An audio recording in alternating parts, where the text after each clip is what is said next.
Hi, welcome to our little presentation for our final group project.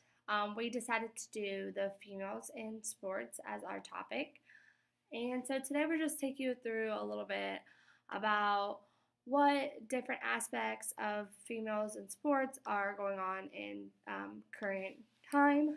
So the first topic that we'll talk about is popular knowledge's look on females in sports. So, popular knowledge refers to the fact, beliefs, and various character and plot types that are institutionalized within television, movies, and other forms of mass mediated culture. So, men have always been what people look to when it comes to sports.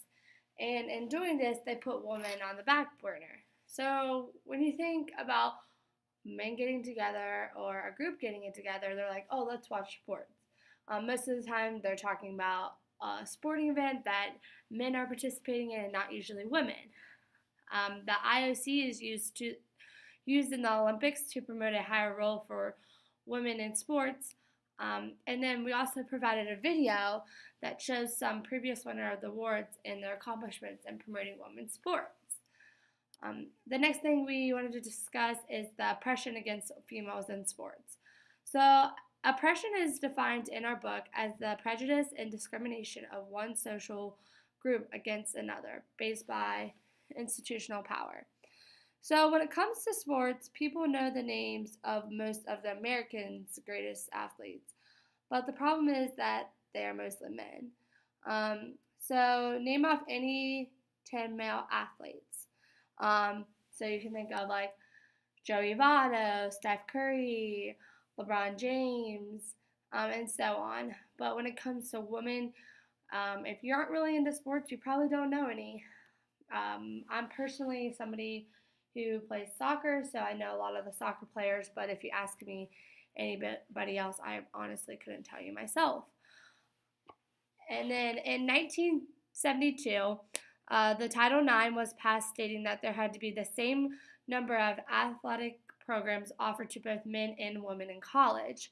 So this just allowed for more equality among genders, so one didn't feel left out.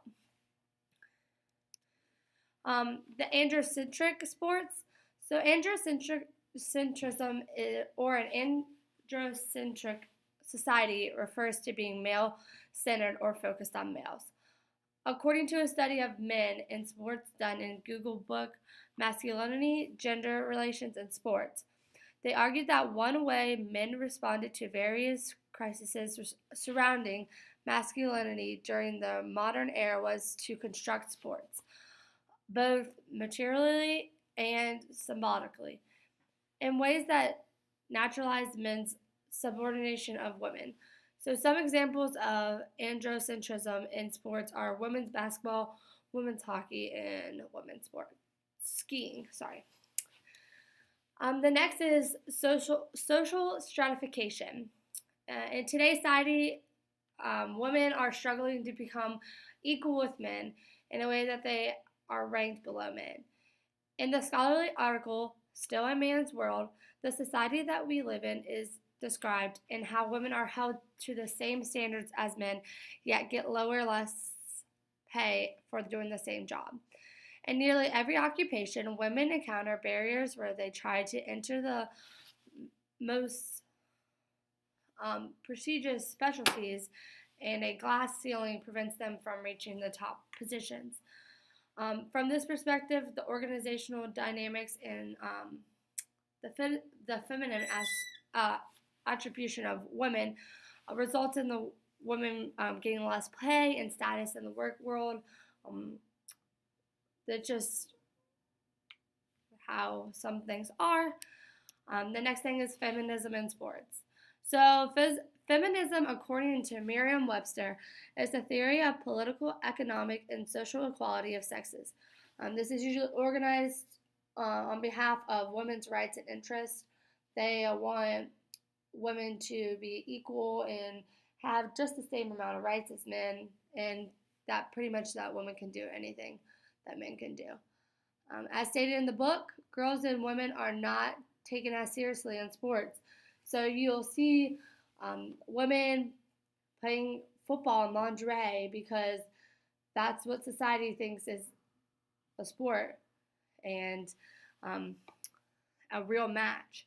And the book goes on to explain that the interest in women's sports increases during the Olympic Games, but it does not meet the popularity of men's sports.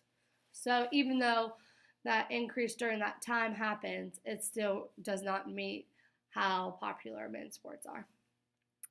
And then in a research paper written by Elizabeth H.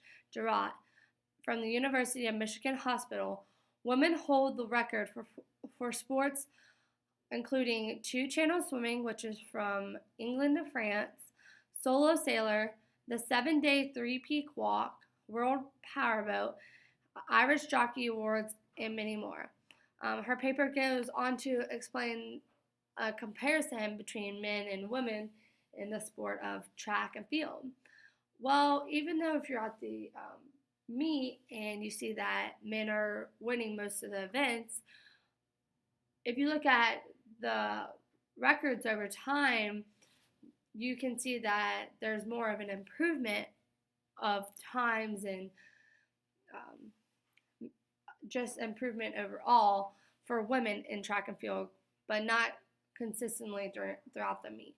So women are improving over time, but not many people take a second to look back at that.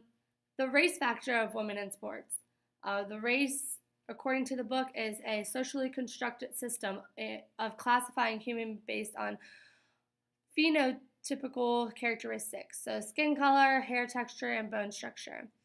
In a research study conducted by Allison Tracy from the U.S. National Medicine of Library, surveys were given to high school students of different races. These surveys were indicated that more students of the white race, especially males, were participating in sports. Although African American females were less likely to play sports and were definitely the most minorized group in this survey. They were actually the ones who had higher self-esteem and more confidence about their body. So women of color don't always take it as a bad thing. They still have self-confidence no matter what, which is always good. And then, like I said earlier, Title IX was passed, which allowed no person to be excluded from sports based on their race or gender. And then, according to the Women's Sports Foundation, female athletes of color comprise of 26.2% of the female student population, yet they only receive about 17.5% of the total female athletic opportunities.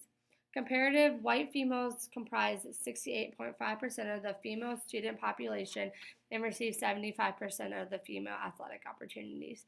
So, a lot of the time people say that, oh, there's not a difference between races. According to the statistics, there is, and the people of different races, especially, don't get as much as the white females do. And you can see that through the numbers. Oppression through sexism. All too often it is perceived that if there are the same number of women playing sports as men, then the equality in sports is achieved. When looking into oppression, many people don't think that the topic is in modern times, but it is still there. When they think of oppression, they think of women fighting for the right to vote or the enslaving of black people. Oppression through sexism is the most common form of oppression in today's time, exclusively for women against men. So the fight for women to get the same, I guess, treatment as men is still occurring not only in the workplace or in schools, but it is happening in sports as well. And then lastly is the discourse of women in sports through advertisement. So girls and women's sports are not taken seriously on the same level as male sports. People don't look at women's sports as being able to take them far in life like a male sport can take them. An example that is in our book is about a hockey player who happens to be a female. More often than not, women are perceived as sexual entities rather than being equal to men. If a female plays a sport such as hockey, she is seen as not being feminine. Haley Wickenheiser is the woman that the book uses to explain that women that play sports can't be seen as beautiful women. So, a lot of times people make the stereotype or accusation that women who play sports are more manly and don't have a girly aspect. Those things are just generalizations, and you can't say that as a whole. And just women aren't taken as seriously as advertised. Like, the society is seeing women who play sports as super pretty and wearing a ton of makeup all the time. But when you're playing sports, you're going to get sweaty. A lot of times, girls don't like to wear those things. Getting makeup in your eyes, like, really, really bad, and it hurts. And, like, girls don't put on perfume before they play sports. They know they're going to start stinking up. Yeah, so here's our sources as well. And I just want to thank you for listening to our final project about women in sports. I hope you learned something a little bit new. If you have any questions, feel free to go ahead and email us or message us through Canvas. Thank you.